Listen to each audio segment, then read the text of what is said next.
আৰু জুবিন দা ন্যায়টো পাব লাগে শ্ৰদ্ধাঞ্জলি দি যাম যেইকেইদিন পূজা চলি থাকিব আৰু বৰাক উপত্যকাৰ লগত জুবিন দাৰ মানে সম্পৰ্ক বেলেগ জুবিন দা নিজে কৈ ফুৰি থাকে য'তে যায় প্ৰগ্ৰামত তাতে কৈ দিয়ে যে নাই আমি আধা নমস্কাৰ সকলোকে মোৰ ইউটিউব চেনেল আৰু ফেচবুক পেজলৈ পুনৰবাৰ স্বাগতম জনাইছোঁ আৰু শাৰদীয় দুৰ্গা পূজাৰ সকলোকে শুভকামনা জনাইছোঁ আৰু বৰ্তমান উপস্থিত আছোঁ য়ংষ্টাৰ ক্লাব ঘিলাইমুখ আৰু ঘিলাইমুখ দুৰ্গা পূজা কমিটিৰ আৰু ঘিলাইমুখ দুৰ্গা পূজা কমিটিৰ উদ্যোগত ইয়াত জুবিন দাক শ্ৰদ্ধাঞ্জলি জনোৱা হ'ব।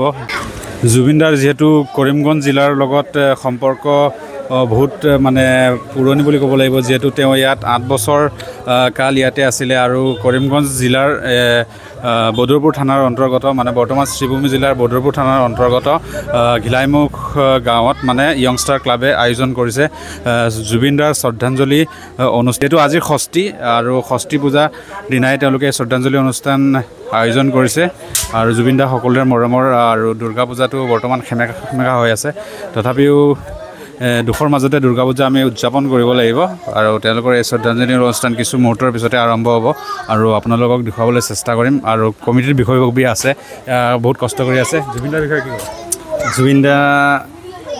জুবিন দা আমাৰ প্ৰিয় গায়ক আছিলে, অসমৰ গায়ক আৰু বহুত ভাল মানুহ আছিলে। কি ক'ম মানে ক'বলৈ একো নাই, বহুত ভাল, যিমান ভাল ক'ব পাৰে তাকে কম পৰিব চাগে বৰ্তমান সময়ত। আৰু যিদৰে আমি দেখিছোঁ জুবিন অনুৰাগী, আমিও অনুৰাগী, জুবিন অনুৰাগী। জুবিন দাক সঁচাই বহুত মিছ কৰি আছোঁ আমি। ভবা নাছিলোঁ যে জুবিন দা এনেকৈ আমাক এৰি থৈ গুচি যাব, গতিকে বহুত মিছ কৰি আছোঁ জুবিন দা। আৰু জুবিন দা এইটোৱে ক'ম এতিয়া, জুবিন দা য'তে আছে ভালে থাকক, তাৰ আত্মাত চিৰশান্তি আমি কামনা কৰি আছোঁ। স্বৰ্গ লাভ কৰে যেনেকৈ, সেইটোৱে আমি বিচাৰি আছোঁ বৰ্তমান।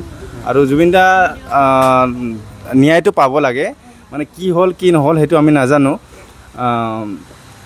আচল ৰহস্যটো ওলাই আহিব লাগে, মানে কেনেকৈ কি হ'ল তাৰ। সেইটো কাৰণে আমি গোটেই অসমবাসী মানে এতিয়া অপেক্ষা কৰি আছোঁ, চৰকাৰে সেইটো কাৰণে ষ্টেপো লৈ আছে। আমি আশা কৰোঁ আমাৰ চৰকাৰে আমাৰ এইটো আমাৰ ন্যায় দিব, সঁচাকৈ ন্যায় পাম আমি, সেইটো লৈ আশা কৰি আছোঁ। প্লিজ, আই লাভ জুবিন দা।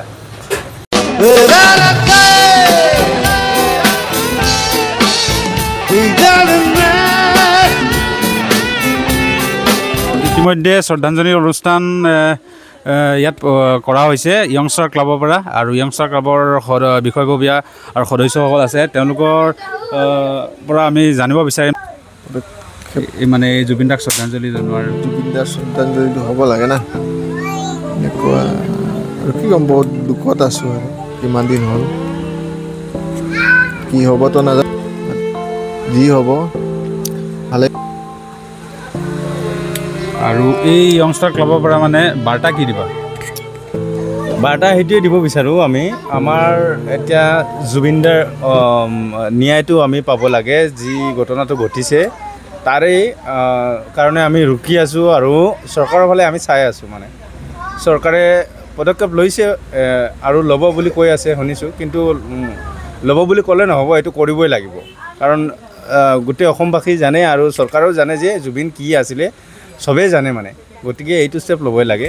এইখিনি কথাই আমি আপোনাৰ ভিডিঅ'ৰ জৰিয়তে আমি ক'ব বিচাৰিছোঁ চৰকাৰক, মাননীয় ডক্টৰ হিমন্ত বিশ্ব শৰ্মা মহাশয়ক ক'ব বিচাৰিছোঁ যাতে এইটো হ'বই লাগে, মানে নহ'লে উপায় নাই আৰু চৰকাৰো হিলি যাব। মানে দুৰ্গা মাৰ ওচৰতো এইটো প্ৰাৰ্থনা থাকিব, দুৰ্গা মাৰ ওচৰত প্ৰাৰ্থনা কৰি আছোঁ। গতিকে আমি ভাবিছোঁ যে এইটো আমাৰ এনেকুৱা এটা দিব লাগে, যিহেতু পূজা চলি আছে, কোনোবাই কৰে নকৰে সেইটো বেলেগৰ কথা, সিহঁতৰ কথা, কিন্তু আমি এইটো পূজা হিচাপত আমাৰ ইয়াতে শ্ৰদ্ধাঞ্জলি, কাৰণ কি আমিও ভাবুক হৈ গৈছোঁ। মানে জুবিন অনুৰাগী যিহেতু হ'বই লাগিব, মই বুলি নহয়, গোটেই অসমবাসী মোৰ দৰে যিমান মানুহ আছে চবেই হৈ আছে এনেকেই। গতিকে এইটোৱে স্পেচিয়েলি দুৰ্গা পূজাত ল'লোঁ, কাৰণ মানুহ আহিলেও চাব পাৰিব যে নাই ভাবিব, বাবা বুলি নহয়, কোনোবাই ভাবক নাভাবক সেইটো কথা নাই, কিন্তু আমি কমিটিয়ে এইটো বিচাৰিছোঁ বা এইটো সিদ্ধান্ত কৰিছোঁ যে আমি এনেকৈ কৰিম, জুবিন দাক আমি শ্ৰদ্ধাঞ্জলি জনাম। গতিকে আজি প্ৰথম দিন, আজি হ'ল বেলষষ্ঠী দিনাখন আমি ভাবিছোঁ নাই প্ৰথম দিনৰ পৰাই থাকিব আৰু আমি সদায় শ্ৰদ্ধাঞ্জলি দি যাম যেইকেইদিন পূজা চলি থাকিব। ধন্যবাদ। আৰু এই পদক্ষেপক শলাগ ল'বই লাগিব। আৰু বৰাক উপত্যকাৰ লগত জুবিনদাৰ মানে সম্পৰ্ক বেলেগ বেলেগ জুবিন দা নিজে কৈ ফুৰি থাকে, য'তে যায় প্ৰগ্ৰামত তাতে কৈ দিয়ে যে নাই আমি আধা বঙালী কয় আৰু কৰিমগঞ্জত আছিলে এতিয়া শ্ৰীভূমি, তাতে পঢ়া শুনা কৰিছিলে আগৰ পৰা, সৰুৰ পৰা ডাঙৰ হৈছে ইয়াতে। আৰু জুবিন দা সেইকাৰণে মানে চবৰ লগতে মৰম মানে, জুবিন দা মানে বেলেগ আৰু জুবিন দাৰ নিচিনা মানুহ হ'বই নোৱাৰে। গতিকে কিছুমানে আগতে গম পোৱা নাছিলে কি আছিলে, এতিয়া যিহেতু নাই এতিয়া গম পাই আছে জুবিন দা কি আছিলে। আৰু আগতেও গম পায়, মেক্সিমাম গম পায় মানে কি আৰু অসমৰ জানে হয়, ব্ৰেণ্ড হয়। সি আচলতে এটা ব্ৰেণ্ড আছিলে, অসমৰ ব্ৰেণ্ড। আমি অসমবাসীৰ কাৰণে ইয়ে আছিলে আমাৰ চব গোটেই। গতিকে ধন্যবাদ। এয়া আছিলে বৰাক উপত্যকাৰ শ্ৰীভূমি জিলাৰ য়ংষ্টাৰ ক্লাব গিলাইমুখত। আৰু সকলোৱে বিচাৰিছে জুবিনদাৰ মানে উচিত তদন্ত হওক, ন্যায় হওক, ন্যায় পাব লাগে সেইটোৱে। আৰু দুৰ্গা মাৰ ওচৰতো সেইটোৱে প্ৰাৰ্থনা যাতে জুবিনদাই ন্যায় পায়। গতিকে ধন্যবাদ। আজি ভিডিঅ'টো ইয়াতে সামৰণি মাৰিছোঁ, নতুন এটা ভিডিঅ'ত লগ পাম।